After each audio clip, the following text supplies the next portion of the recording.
जैसे स्कूलों में और सरकारी दफ्तरों में छुट्टियों का एक कैलेंडर होता है कि किस समय काम नहीं करना है, यानी किस दिन काम, किस महीने में किस दिन काम नहीं करना है, ऐसा एक छुट्टियों का कैलेंडर होता है। उसी तरह से किस महीने में क्या नहीं खाना है, इस प्रकार का आयुर्वेद का एक मंथ वाइज कैलेंडर है, जिसमें कौन सी वस्तु या कौन सा आहार, कौन सा विहार किस महीने में नहीं करना है, इसकी खास बात बताई गई है। तो इस वीडियो में हम बात करेंगे किस महीने में कौन सा आहार और विहार नहीं करना है। तो चलिए शुरुआत करते हैं फिर से एक कार्तिक महीने से। तो कार्तिक महीना यानी दीपावली के बाद का महीना, उसके बाद से नई शुरुआत। तो ये कार्तिक महीना नवंबर में आता है और उस समय को यमद्रंष्ट्रा काल कहा गया है। कार्तिक महीने में ही ये यमद्रंष्ट्रा काल आ जाता है। आयुर्वेद में यहाँ पर एक ऋतु से दूसरी ऋतु की ओर ऋतु परिवर्तन होता है। उस समय हमारे शरीर में भी बहुत सारे परिवर्तन होते हैं और इसलिए उस समय खास बताया है कि इम्यूनिटी को जो डाउन करे ऐसे पदार्थ नहीं खाने हैं। उसमें है अपक्व फल, यानी कि गन्ना भी ले लिया तो आपको पता है कि गन्ना उस समय हो तो जाता है लेकिन हमको खाना नहीं चाहिए। इसके लिए तुलसी विवाह के बाद उस समय हम गन्ना धरते हैं और उसके बाद प्रसाद के रूप में लेते हैं। उससे पहले कच्चे या अपक्व ऐसे फल जो इस समय आते हैं वो नहीं खाने चाहिए। तो अपक्व फल नहीं खाने चाहिए। किसी फ्रूट का जूस या अपक्व अवस्था में उसका सेवन इस महीने में, कार्तिक महीने में खास करके नहीं करना चाहिए। उसके बाद का महीना है मार्गशीर्ष महीना। उस समय गीता जयंती आती है। भगवान ने गीता में बताया है मासानाम मार्गशीर्षोहम। उस समय शरीर में रुक्षता बढ़ती है, ठंड बढ़ती है, तो बहुत भूख लगती है। उस समय भूख लगी तो मात्रा में आहार करना है वो बराबर है, लेकिन उस समय कम भोजन या उपवास नहीं करने हैं। बार बार उपवास नहीं करने हैं, कम भोजन नहीं करना है, नहीं तो प्रदीप्त हुई जो अग्नि है वो धातुओं का ही शोषण करके अनेक प्रकार के रोग करती है। आयुर्वेद उपवास को अमृत मानता है। कब? सावन महीने में। इसकी डिटेल हमने पिछले वीडियो में बता दी है। लेकिन इस मास में, मार्गशीर्ष महीने में उपवास वो लाभ से ज़्यादा हानि कर सकता है। इसके लिए इस महीने में तो उपवास नहीं करना चाहिए, सिवाय के 1-2 दिन को छोड़कर। पौष महीना आएगा तो ठंड बहुत बढ़ जाएगी, शरीर में रुक्षता बढ़ जाएगी। इसके लिए शरीर में रुक्षता बढ़ाए ऐसी कोई वस्तु नहीं करनी है। और ऐसा होता है दिन में सोना। दिन में सोने से शरीर में रुक्षता आती है और खास करके कफ भी बढ़ जाता है। इसके लिए पौष महीने में दिन में सोना छोड़ देना चाहिए ताकि रात्रि में जल्दी नींद आ जाए और कफ भी न बढ़े। उसके बाद आता है महा महीना। महा महीने में वसंत ऋतु की शुरुआत ऐसे हो जाती है। शिवरात्रि उसी समय आती है। इसके लिए 2 ऋतु का, यानी कि ठंडी और गर्मी का मध्य बिंदु इस ऋतु में आ जाता है। यहाँ पर शरीर में रुक्षता तो है, साथ साथ वात का भी प्रकोप हो गया है। इसके लिए वात कारक पदार्थ इस ऋतु में नहीं खाने चाहिए। जिससे वायु बढ़ता हो ऐसी कोई चीज़ें इस ऋतु में नहीं खानी चाहिए। जैसे आलू है, जैसे और भी सारी भारी पदार्थ है, वो इस समय महा महीने में खास करके नहीं खाना चाहिए। उसके बाद का महीना आता है फाल्गुन महीना, जिस समय आती है होली।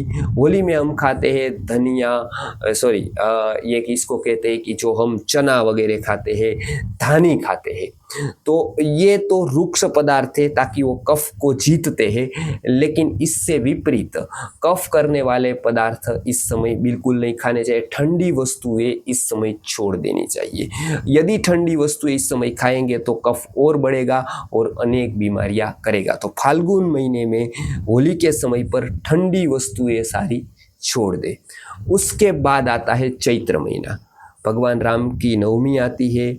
उस समय नव वर्ष शुरू होता है। उस समय नया वातावरण बनता है। इस चैत्र महीने में नमक को बिल्कुल नहीं खाना है।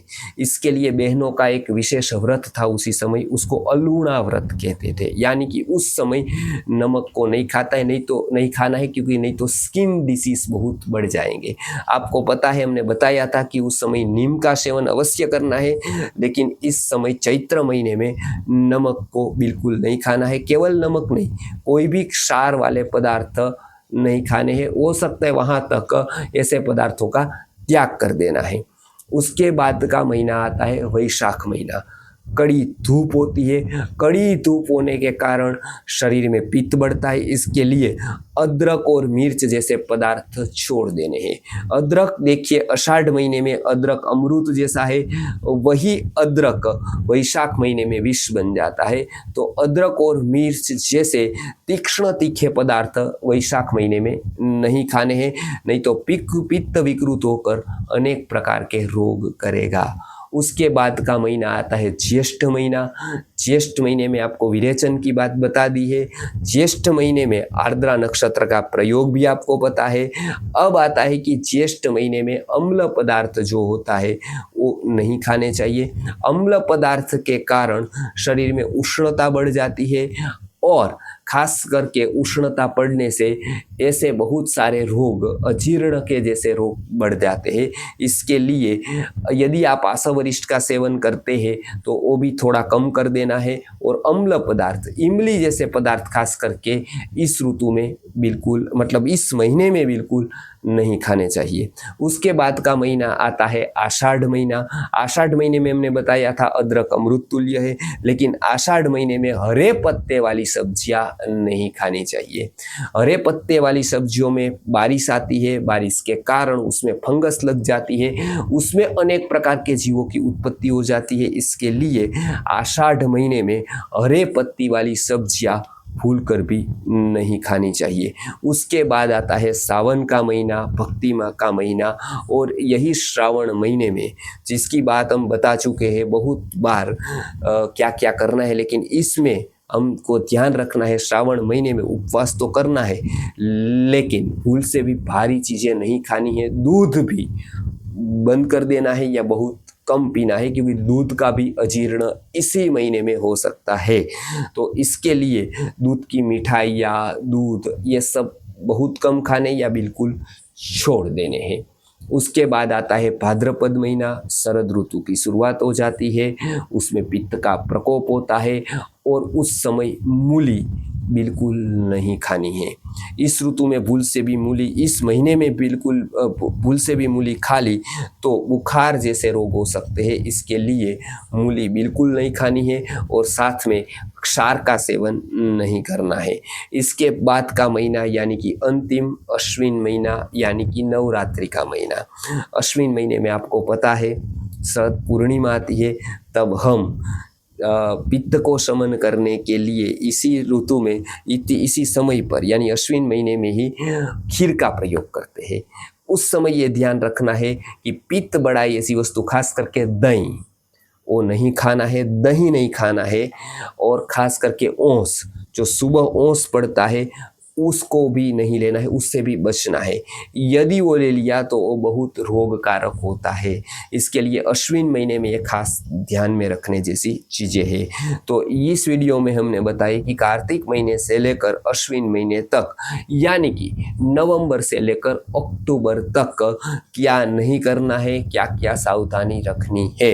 अब उसके लिए स्पेशल कोई ऐसे भी पदार्थ है, कोई ऐसे भी औषधियाँ है, कोई ऐसे भी आहार विहार है जो आपको सेवन करने चाहिए, वो भी हमने वीडियो में बताए हैं, पिछले वीडियो में, वो भी आप देख लीजिएगा, ताकि आपको दोनों क्लियर हो जाए किस महीने में क्या करना है और किससे सावधानी रखनी है, जिससे आप पूरे साल स्वस्थ रह सके। नमस्कार।